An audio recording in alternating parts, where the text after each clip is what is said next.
Assalamualaikum dan salam sejahtera. Koresponden TVS bersiaran kepada anda membawakan perkembangan semasa dari Indonesia dan Singapura. Saya Syirah Abang Mansur dan sebelum kita nak bersama dengan koresponden dari Jakarta selepas ini, di sini saya nak kongsikan terlebih dahulu data yang dikeluarkan Badan Nasional Pengurusan Bencana Indonesia BNPB mengenai vaksin yang telah dikeluarkan untuk rakyat Indonesia. Sehingga kini lebih 63 juta telah menerima vaksin pertama COVID-19 di Republik Indonesia.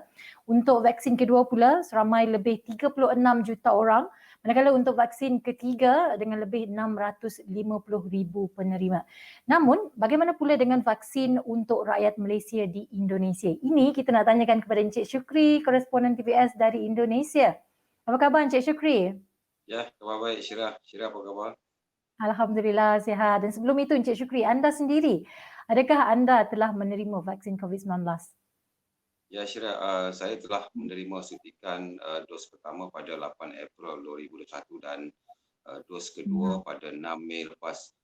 Vaksin untuk saya adalah menerusi program vaksinasi yang dilaksanakan oleh Kementerian Luar Malaysia untuk petugas diplomatik Malaysia dan juga ekspatriat di bawah agensi rasmi yang bertugas di Indonesia. Ia sebahagian daripada program vaksinasi mengikut fasa-fasa tertentu yang bermula sejak 13 Januari lepas. Fasa pertama untuk frontliners, fasa kedua untuk pekerja publik dan fasa-fasa berikutnya termasuk untuk petugas diplomatik dan untuk keluarga diplomatik termasuk untuk negara Malaysia. Dan Indonesia menyasarkan lebih 208 juta penduduknya menerima vaksin sebelum berakhir tahun ini. Ya Syirah. Ya, dan kalau kita lihat daripada data BNPB tadi, Indonesia pun sedang mencapai ke arah sasaran insya-Allah. Dan bagaimana pula untuk rakyat Malaysia di Indonesia yang bekerja di sana, contohnya macam anggota keluarga mereka, pelajar Malaysia misalnya? Ya Syirah, setakat ini petugas serta pegawai dan anggota keluarga warga kedutaan serta pelajar Malaysia juga telah diberikan vaksin melalui program vaksin yang dilaksanakan pelajar Malaysia yang berdaftar dengan kedutaan, majoritinya yang mengikuti mengajar perubatan dan keseluruhan pelajar Malaysia lebih kurang 3,000 pelajar. Namun sejak pandemik COVID-19 bermula, ramai pelajar telah pulang ke Malaysia dan mengikut pengajian kursi online, dan pelajar yang masih di Jakarta atau di Indonesia kira-kira 700 pelajar. Dan alhamdulillah semuanya berdasarkan info yang saya dapat dari Indonesia semuanya telah menerima vaksin. Alhamdulillah. Besar Malaysia di Indonesia masih mengumpul data tepat dengan rakyat Malaysia yang divaksin dan rakyat Malaysia di Indonesia yang bekerja di sini yang belum divaksin. Dan kedutaan besar Malaysia ketika ini sedang berbincang dengan pihak kuasa Malaysia bagi memastikan rakyat Malaysia di Indonesia diberikan vaksin. Dan menurut kuasa usaha sementara kedutaan besar Malaysia adalah Muhammad Syafiq, perbincangan itu kini dilakukan bersama syarikat farmasi milik Malaysia, PT Bio Farma, Pasir dan Kamar Dagang Industri atau Kadin menerusi program vaksin gotong royong. Encik Syukri boleh kongsikan apa perbezaan program vaksin gotong royong ini dengan program vaksin yang dilaksanakan oleh kerajaan sendiri? Ya, vaksin gotong royong nama khas yang diberikan oleh pemerintah Malaysia. Program vaksin gotong royong ini berbeza dengan program vaksin yang dilaksanakan pemerintah Malaysia yang diberikan secara percuma. Sebaliknya, program vaksin gotong royong ini atau mutual cooperation, kos vaksinnya ditanggung individu atau majikan terbabit. Dan kita pun nak melihat lebih ramai lagi rakyat Malaysia menerima vaksin COVID-19. Encik Syukri, seperti biasa kita nak tanyakan perkembangan kes COVID-19 di Indonesia dan mungkin perkembangan juga pelaksanaan pemberlakuan pembatasan kegiatan Malaysia masyarakat PPKM ketika ini.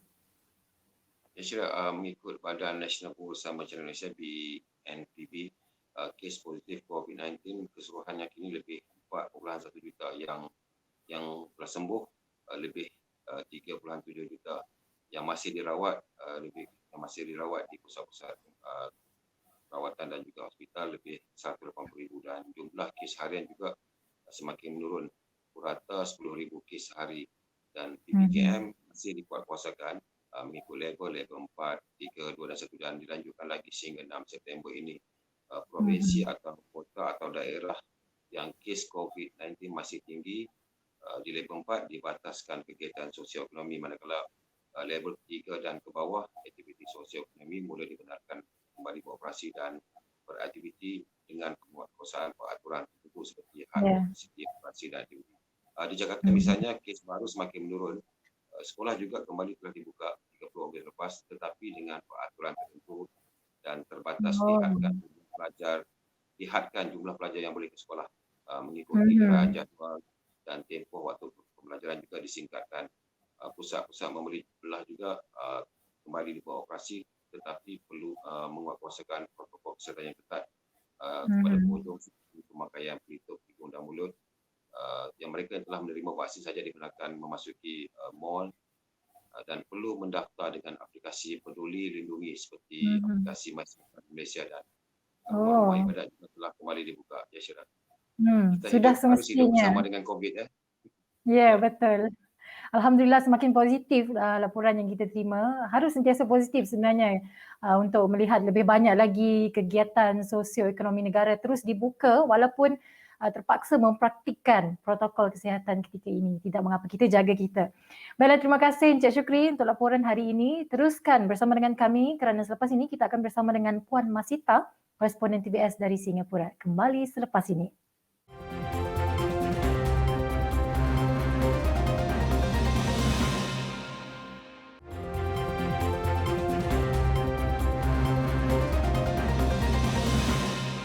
Bertemu kembali dalam koresponden TVS. Untuk seterusnya, kita nak bersama dengan koresponden TVS dari Singapura, Puan Masita Ahmad. Apa khabar, Puan? Hai Syira, khabar baik. Puan, kita difahamkan Pesuruhjaya Tinggi Malaysia yang baru sudah pun secara rasmi menjalankan tugas di Singapura. Dan kita juga difahamkan Puan ada menemu bual Datuk Dr. Azfar Muhammad Mustafa, Ketua Misi Malaysia yang baru-baru ini. Boleh Puan kongsikan mungkin apa jangkaan beliau, kerana kita difahamkan masih terdapat ratusan ribu rakyat Malaysia terkandas di Singapura berikutan sekatan sempadan yang dilaksanakan akibat pandemik COVID-19 sejak 2020. Ya, betul Syira. Terima kasih. Ya, Suruhanjaya Tinggi Malaysia di Singapura memberi jaminan lah akan terus memantau kesejahteraan rakyat Malaysia yang terkandas di sini. Azfar berkata misi itu bersedia memberikan bantuan melangkaui nasihat konsular sehinggalah mereka yang terjejas ini dapat kembali berulang-alik setiap hari seperti sebelum pandemik. Azfar berkata kebanyakan rakyat Malaysia yang sebelum ini berulang-alik setiap hari dari Johor terkandas di Republik ini kerana mereka perlu memilih demi untuk menyara keluarga sepanjang tempoh yang sukar ini. Suka saya memetik kata-kata beliau. Amat sukar bagi mereka sebagai sumber pendapatan keluarga. Kebanyakan mereka memutuskan untuk tinggal di sini dan meninggalkan keluarga mereka di Malaysia. Ini adalah pilihan yang harus mereka buat. Juga beliau mengakuilah bahawa beberapa cawangan syarikat Malaysia di sini seperti Maybank, CIMB dan sebuah persatuan yang dikenali sebagai MESIS telah banyak membantu warga Malaysia yang terkandas selama ini. Dan seperti yang Puan nyatakan tadi, ramai rakyat Malaysia memilih untuk tinggal di Singapura, bekerja di sana dan sebagainya. Apa nasihat Datuk Dr. Azfar untuk mereka ini? Beliau menyuarakan kebimbangan lah mengenai kesihatan mental rakyat Malaysia yang terjejas itu, terutama apabila perkara ialah kesihatan mental ni dah jadi fenomena global kan, disebabkan sekat lockdown and restriction. Beliau berharap mereka dapat elaklah daripada menyimpan atau memendam masalah mereka dan cuba sentiasa bergaul dari terus mengasingkan diri. Ketua misi ini juga berkata ada pula untuk Suruhanjaya Tinggi Malaysia sentiasa berhubung dengan rakyat Malaysia kerana sebilangan daripada mereka ini diketahui tidak dapat pulang ke rumah sudah lebih setahun. Ada rata-rata juga hampir 2 tahun Syira. Mereka hanya Cik Azfar menyedarilah bahawa mereka boleh berkomunikasi dengan keluarga secara maya namun tidak secara fizikal sekian lama. Jadi perpisahan ini menurut beliau menjejaskan setiap orang tapi dengan cara yang berbeza.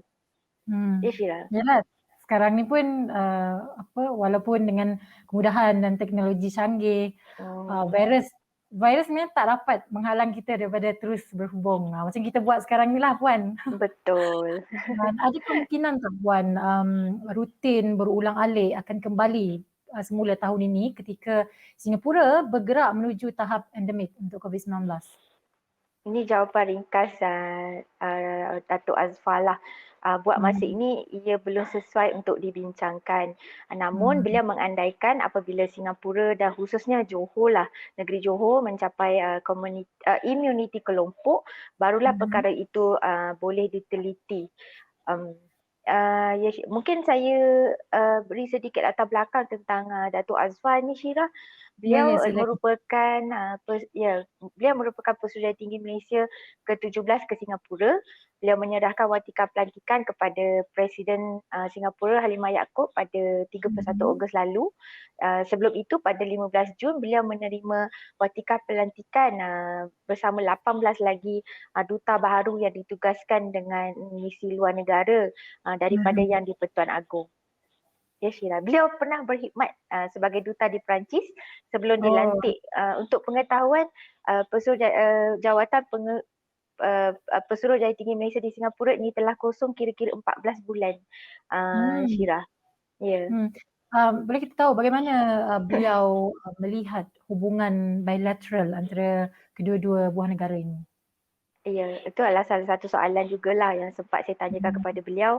Beliau kata banyak yang boleh dilakukan dalam tempoh pasca COVID-19 untuk memperteguhkan hubungan antara Singapura dan Malaysia. Beliau berharap hubungan dua hala dengan Singapura, beliau berkata hubungan dua hala dengan Singapura sangat komprehensif, merangkumi keseluruhan spektrum ekonomi, sosial dan budaya.